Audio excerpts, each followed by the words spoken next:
네, 말씀과 함께 14쪽을 제가 읽도록 하겠습니다. 요한복음의 첫 부분은 영원 전부터 계신 하나님께서 그 아들 예수 그리스도를 인간으로 이 땅에 보내셔서 십자가의 구속 사역을 성취하셨음을 논증합니다. 그래서 세례 요한을 먼저 등장시켜 예수님께서 그리스도이심을 많은 사람들에게 증거했음을 말합니다. 세례 요한의 제자 중 한 사람이었던 안드레는 예수님을 만나 밤 늦은 시간까지 함께 하였으며 곧이어 그의 형제인 시몬 베드로에게 예수님을 메시아로 소개하였습니다. 다음 날 예수님은 빌립과 나다나엘을 부르십니다. 그때 나다나엘은 유명한 신앙 고백을 합니다. 당신은 하나님의 아들이시요 당신은 이스라엘의 임금이로소이다. 오늘 우리가 함께 읽은 본문인 이 요한복음은 우리가 봄에 읽었던 공간복음서인 마태, 마가, 누가복음과는 좀 다른 느낌의 복음서입니다. 가장 나중에 기록된 복음서이기 때문에 앞서서 기록되어서 이미 기독교 공동체에서 널리 읽혀지고 있던 이 세 편의 공간복음서와는 다른 증언들이 필요했습니다. 그래서 가장 큰 특징 가운데 하나로는 바로 이 예수님께서 영적이고 그리고 신적인 분이라는 그 측면을 강조하고 있습니다. 다시 말해서 하나님과 동등 되신 주님이신 예수님께서 어떻게 인간이 되셨고 또 어떻게 우리를 구원하셔서 영원한 생명에 이르게 하시는지를 이 요한복음의 말씀을 통해서 또 우리는 이 6월 한 달 동안 요한복음을 읽어가면서 그 하나님의 진리를 배워가게 될 것입니다. 그러면 오늘 이 요한복음 1장의 말씀을 통해서 하나님께서 주시는 교훈을 살펴보도록 하겠습니다. 먼저 첫 번째로 우리가 요한복음 1장의 말씀으로 교훈으로 삼아야 할 것은 예수님께서는 완전한 하나님이심을 깨닫고 또 믿어야 한다라는 것입니다. 우리 오늘 본문 1절 말씀을 다시 한번 읽어보도록 하겠습니다. 읽겠습니다. 시작. 태초에 말씀이 계시니라. 이 말씀이 하나님과 함께 계셨으니 이 말씀은 곧 하나님이시니라. 아멘. 이 요한복음의 가장 첫 구절 1절의 이 말씀의 느낌이 읽어보니 어디서 많이 우리가 한번 들어본 것 같은 그러한 구절입니다. 어딜까요? 어떻게 다 잘 아십니다. 우리 창세기 1장 1절의 말씀과 아주 비슷합니다. 창세기 1장 1절 어떻게 시작합니까? 태초에 하나님이 천지를 창조하시느니라. 아멘. 그러니까 즉 요한복음은 다른 복음서가 시작하는 그 시작과는 달리 그 시작을 창세기의 첫 부분과 같이 이 세상이 태초에 창조되었던 그 기원 전부터 시작을 하고 있습니다. 이는 이 요한복음이 하나님의 전능하심과 또 하나님께서 온 세상 만물을 창조하셨음을 전제하고 요한복음의 말씀을 시작하고 있다라고 보아야 합니다. 그래서 오늘 요한복음을 보니 태초에 말씀이 계셨다라고 요한복음의 말씀은 시작을 합니다. 그리고 곧바로 이 말씀이 곧 하나님이라고 증언합니다. 말씀은 추상적인 원리나 율법이나 어떠한 관례나 당시 유대인들의 관습을 적어놓은 책이 아니라 율법 조문이 아니라 우리가 잘 알고 있는 한 사람, 하나님이신 예수님을 가리키고 있는 것입니다. 태초에 말씀이 계셨고 이 말씀이 하나님, 곧 예수님이라는 이 1절의 말씀 가운데 우리가 태초에 말씀이 계셨다 했을 때 그 말씀이라는 이 단어가 헬라어로는 로고스라는 이 단어인데 이 로고스라는 단어에 담긴 깊은 뜻을 이 말씀으로만 번역하기에는 조금 아쉬운 점이 있습니다.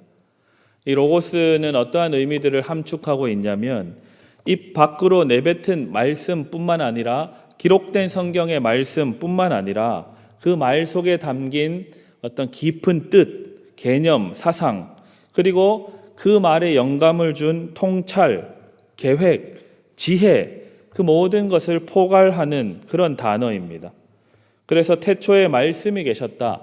태초에 성경 말씀이 있었구나 정도로만 이해하면 이 말씀이 말하고자 하는 뜻을 다 이해하기가 부족하다라는 것입니다. 14절 말씀 우리가 한 번 더 읽어보도록 하겠습니다. 14절 말씀 읽겠습니다. 시작. 말씀이 육신이 되어 우리 가운데 거하심에 우리가 그의 영광을 보니 아버지의 독생자의 영광이요 은혜와 진리가 충만하더라. 아멘. 조금 전에 말씀드린 대로 이 로고스, 말씀으로 번역된 이 로고스가 육신이 되어 바로 이 지혜와 능력과 경륜과 통찰과 창조하고 변화시키는 힘 자체인 그 말씀이 육신이 되어 우리 가운데 거하신다라고 선포하고 있는 것입니다. 그리고 그 로고스가 육신이 되어서 우리 가운데 거하시는 그분이 바로 하나님 아버지의 독생자, 즉 예수님을 가리키고 있다라고 증언합니다. 우리는 이 사실을 마음에 깊이 새겨야 합니다.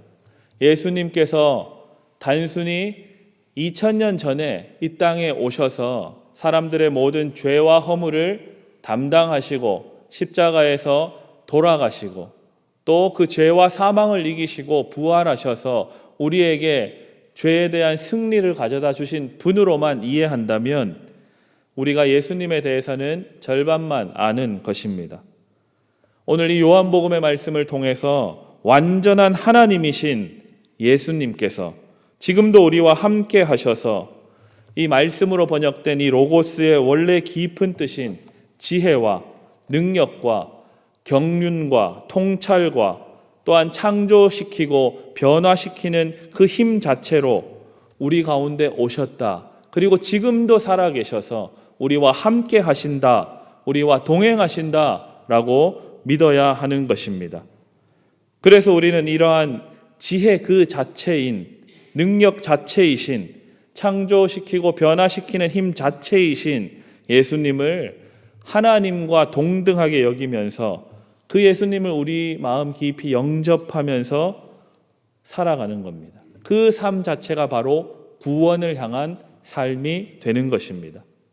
우리 한번 따라하겠습니다. 예수님은 완전한 하나님이십니다. 아멘. 네, 우리 두 번째로는 오늘 우리가 읽은 이 말씀을 통해서 우리는 예수님을 만날 수가 있다라는 사실입니다. 우리가 조금 전에 함께 읽었던 14절의 말씀처럼 말씀이 육신이 되었다라고 요한복음은 그 1장에서 이야기를 합니다. 그래서 우리는 말씀을 통해서 하나님이신 예수님을 만날 수가 있게 되는 것입니다. 우리가 지난 봄에 읽었던 말씀이 아까 말씀드린 대로 마태, 마가, 누가복음입니다. 우리는 이 공간복음서를 통해서 주님을 만난, 예수님을 만난 사람들의 이야기들을 여러 차례 보았습니다. 수많은 사람들이 예수님을 만나서 그 삶이 변화되게 되었습니다. 우리 또한 이 하나님의 말씀, 또 그 말씀 그 자체이신 예수님을 이 말씀을 읽어가면서 만날 수가 있게 되는 것입니다. 세상의 모든 지혜와 능력과 진리의 말씀인 이 로고스가 육신이 되었습니다.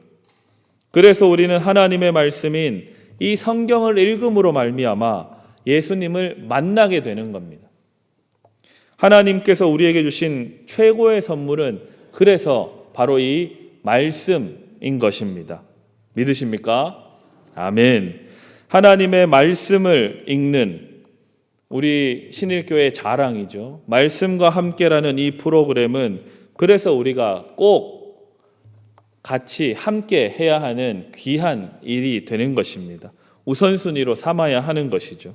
말씀을 읽고 또 펼쳐서 읽으면서 성령 하나님께서 그 말씀의 깊은 의미들을 각 사람의 상황에 맞추어 깨닫게 하실 때 그 깨달아지는 그 말씀을 통해서 우리는 예수님을 만나게 되는 것입니다. 그 말씀이 내 마음에 깊이 새겨질 때마다 우리의 마음 가운데 하나님이신 예수님께서 더 깊이 들어오시는 것입니다. 그런데 옛날 사람들은 오늘 우리가 이렇게 쉽게 펼쳐들고 함께 말씀을 읽는 것처럼 하나님의 말씀을 읽지를 못했습니다. 그를 몰라서가 아니라 당시 믿음의 선배인 루터라는 분께서 종교개혁이라는 기치를 올린 지 올해로 500주년이 됩니다. 이를 기점으로 우리가 읽고 있는 이 성경의 말씀이 각 나라 언어들로 번역이 되어서 읽혀지기 시작했고, 또 그 당시에 인쇄 기술이 발달하면서 성경 이 말씀이 많이 찍어서 배포가 되기 시작했습니다. 그래서 더 말씀을 읽어내기 시작한 것이 불과 500년밖에 되지가 않습니다. 그런데 이러한 종교개혁 이전에는 어떻게 했느냐? 이 하나님의 말씀인 성경을 일반 대중들, 서민들은 읽지를 못했습니다. 그를 몰라서가 아니라 당시 사람들이 썼던 자기 나라의 언어나 일반 대중들이 썼던 언어로 성경이 번역되어 있었던 것이 아니라 당시 귀족들이 접근할 수 있었던 라틴어, 고대 라틴어로만 번역이 되었기 때문에 사제들이 교회에서 읽어줄 때만 들을 수가 있었고, 들어도 그 말이 무슨 말인지 이해할 수도 깨달을 수도 없었습니다. 그래서 성경 자체가 그저 신성하게 여겨지는 그냥 성물처럼 여겨진 것이지, 이 말씀 자체가 살아있어서 예수님이 우리의 마음 가운데 다가오시지를 못했다라는 것입니다. 그런데 그 말씀이 500년 전에 종교개혁을 기점으로 독일어로 번역이 되고 또 영어로 번역이 되고 각 나라 수많은 언어들로 번역이 되어서 오늘날 우리들의 손에 들려져서 읽혀지게 된 것입니다. 참 감사한 일이죠. 그래서 우리는 하나님의 진리의 말씀을 통해서 이것을 언제든지 펼쳐서 읽음으로 말미암아 하나님이신 예수님을 만날 수 있게 되었습니다. 앞으로도 더욱 말씀과 함께를 열심히 하셔서 하나님을 만나시고 깨닫게 하시는 그 은혜대로 깊이 예수님과 교제하시는 모든 성도들 다 되시기를 부탁드립니다. 아멘. 세 번째입니다. 과거의 경험에서 벗어나서 새롭게 허락하시는 하나님의 은혜를 사모해야 합니다. 45절, 46절 우리가 함께 읽어보도록 하겠습니다. 두 절 말씀입니다. 함께 읽습니다. 시작. 빌립이 나다나엘을 찾아 이르되 모세가 율법에 기록하였고 여러 선지자가 기록한 그 일을 우리가 만났으니 요셉의 아들 나사렛 예수니라. 나다나엘이 이르되 나사렛에서 무슨 선한 것이 날 수 있느냐? 빌립이 이르되 와서 보라 하니라. 아멘. 나다나엘은 이 예수님에 관한 소식을 빌립을 통해서 듣게 됩니다. 그런데 나다나엘은 심드렁한 태도로 나사렛에서, 이 시골에서 무슨 선한 것이 날 수 있겠느냐라고 대답합니다. 나다나엘은 과거의 어떠한 경험에서 벗어나지 못한 대표적인 인물로 볼 수가 있습니다. 그래서 새롭게 오시는 주님, 메시아이신 주님을 만날 수가 없게 된 것입니다. 그런데 예수님께서 은혜를 베풀어 주셔서 이 빌립이 포기하지 않고 와서 한번 보라라고 간곡하게 전도를 함으로 말미암아 나다나엘이 우리 예수님을 만나게 되었습니다. 그리고 그 주님을 만나고 보니 이 주님이 아주 귀한 하나님의 아들이라는 사실을 깨닫게 된 것입니다. 49절 이렇게 고백을 하고 있습니다. 나다나엘이 대답하되 랍비여 당신은 하나님의 아들이시요 당신은 이스라엘의 임금이로소이다. 아멘. 과거의 경험에서 벗어나지 못했을 때는 오시는, 새롭게 우리에게 다가오시는 하나님이신 예수님을 만날 수가 없습니다. 과거는 과거의 일로 하나님 앞에 맡겨드리고 새롭게 우리에게 은혜를 주시고 하나님의 사랑을 부어주시는 그 예수님을 우리의 마음 가운데 깊이 받아들이시는 우리 모든 신일의 성도들, 또 오늘 함께 기도하기 위해서 이 자리에 나온 모든 하나님의 자녀들 다 되시기를 부탁드립니다. 아멘. 우리가 이 말씀을 기억하며 함께 기도하도록 하겠습니다.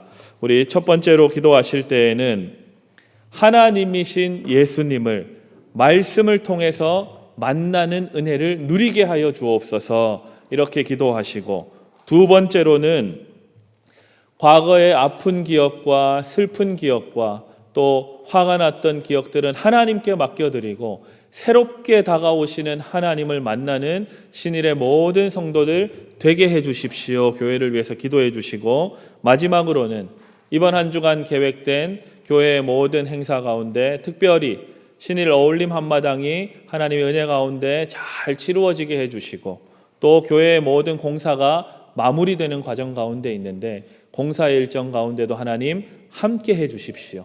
이렇게 우리가 하나님 앞에 기도하겠습니다.